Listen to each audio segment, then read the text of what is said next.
Hello, hi.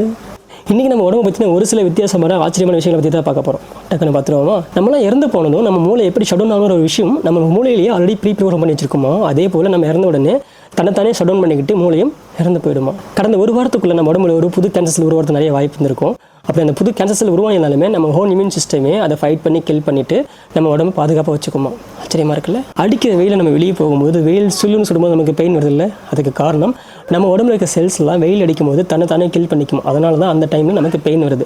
அப்படி அந்த செல்ஸ்லாம் தன்னைத்தானே கில் பண்ணிக்கலாம் என்ன ஆகும்னா, அடிக்கிற வெயிலில் அது மியூட்டேட் ஆகி அது கேன்சர் செல்லாக மாறதுக்கான வாய்ப்பு இருக்கிறதுனால தான் தன்னைத்தானே அழிச்சிக்கிட்டு நம்மளை பாதுகாப்பாக வச்சுக்குது. எப்போவாச்சும் நம்ம உடம்புல ஏதாவது ஒரு முள் குத்தினாலோ இல்லை ஏதாவது ஒரு ஆப்ஜெக்ட் வந்து குத்தி வச்சு ஒரு குறிப்பிட்ட நேரமாகி அந்த பொருள் அங்கேயே இருக்குது அப்படின்னா நம்ம உடம்பு என்ன பண்ணோம்னா தன்னைத்தானே அந்த பொருளை வெளியே தள்ளுறதுக்கு ட்ரை பண்ணுமா, அதாவது புஷ் பண்ணுமா வெளியே போகிறதுக்காக.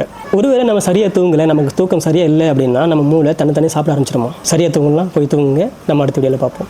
அதனால தான் மண்டை கொஞ்சம் காலியாக இருக்கோ. நீங்கள் போய் தூங்குங்க.